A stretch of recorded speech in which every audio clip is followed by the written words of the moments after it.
who helped elect the so-called Tennessee Three. Lisa Sherman Luna, Executive Director for TIRRC Votes, which stands for Tennessee Immigrant and Refugee Rights Coalition Votes.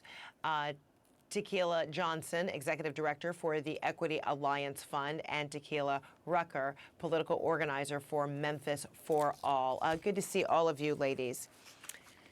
Thank you so much for having us. Wonderful. I'm glad you could be with us. So, Lisa, let me begin with you because, I wonder, what did you feel as the expulsion was taking place? You know, all three of us actually were in the rotunda that day. We woke up at 7 a.m. thinking we'd be back before 2, and it was 9 p.m. before we left the Capitol. It was both enraging, but also incredibly inspiring to see so many Tennesseans fighting for democracy, fighting for gun reform, and really just the energy that this has led to in our movement here in Tennessee.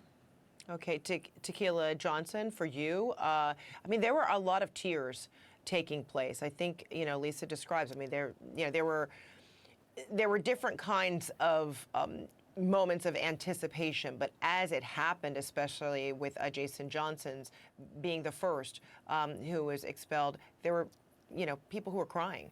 And then when Gloria Johnson was spared expulsion, she was crying, but then people embraced. What were you experiencing? What did you feel? I felt so many emotions, partially because this is not just a moment for us organizers here in Tennessee. This is a part of a movement. We've been on the ground knocking doors. We've been bringing young people out to do voter registration and to mobilize and organize people to action. And those three who were expelled, or the two who were expelled in Gloria Johnson, they represent our movements. They are our leaders. They are the people that our people elected.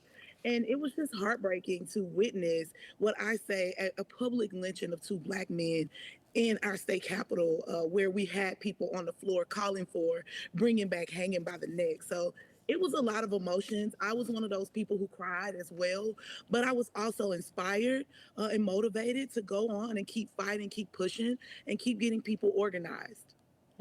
Tikeila Rucker, how does this change the way in which you try to appeal to the constituents there, how to help those who feel silent have a bigger voice? How did this further motivate you in your mission? So it motivated me in my mission because in a way that it's absolutely necessary that we continue the work that we do. So I went through a range of feelings during the hearings as well. And one of the feelings I felt was defeat. And that's something that I know that is broad across the state of Tennessee. There are so many people in our state that feels like our system does not work. The Constitution we supposed to uphold, we are not adhering to. And so they've given up. And in that, for a moment, I had given up. But I was reignited and inspired to go forth and continue to be boots on the ground in the community, raising awareness, building connection, and empowering people to get out and fight for our democracy because it is at stake. Lisa, do you feel like others who felt like that moment of defeat, their feelings have changed around, particularly hearing that there are now potential openings where Jason, Pearson, and as well as Justin, that they might be reappointed to their positions? Yeah, absolutely. And our organizations are going to be working this year to ensure that the special elections seat both of them again, but we're also working beyond that. We know that we have to chip away at the GOP supermajority in our state, and we are connecting with voters, Black and brown voters, year round on issues and during the elections. And we've got to flip 10 seats, and we can do that right now. All eyes are on Tennessee in this moment. We need resources. We need your support.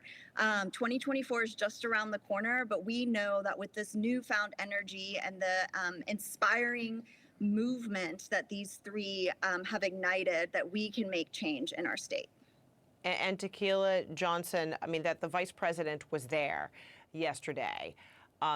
She was emotional. She was galvanizing. She was encouraging people not to give up. And, these are also some of the words of the late, Congressman John Lewis. You never give up the fight. You actually heard that repeated from Justin Jones, never giving up. What did this mean to you to see the White House support in this manner and so quickly, so soon after the expulsion? If I'm gonna be honest with you, I have mixed emotions. John Lewis, Diane Nash, they're all mentors of Justin's, and they're people who we follow. They started in Nashville. They started as students at Fisk, same as Justin. So on one hand, I'm super excited and I'm super hopeful because the vice president, the White House, so many celebrity activists, everybody's paying attention to Tennessee. But this isn't the first time people have paid attention to Tennessee. This isn't the first time people have paid attention to the South. You look at Georgia, you look at other states and other cities where Black and brown people have put their lives, their livelihood, and their bodies on the line for this notion of democracy. They've been met with extremism and resistance from the Republican Party, and the Democrats parachute in with, all of this hope. But then once the cameras turn off, no one is there. And I've been on the ground here. Our organizations have been on the ground here. In 2018, we registered 91,000 people to vote. And our state turned around and wanted to pass a bill that would criminalize voter registration. And once the cameras went off, everybody packed up. So while I'm inspired that so many people are coming to Tennessee to give speeches and preaches and all these things, I can tell you several things. One, this is the South. We don't have a shortage of preachers. We don't have a shortage of hope. What we have a shortage of are people investing in our state, in our organizations that have been here, that are going to be here for the long term. What we have a shortage of is people who are willing to lace up their shoes and get on the ground with us and help not just mobilize and ignite people, but organize them into action. So, Tikeila, Rucker, then, do you see that there will be sustainable a sustainable commitment, the kind that Tikeila says might potentially be absent in a matter of days, weeks, months? Do you believe that something's different right now, that there will be sustainable attention and support?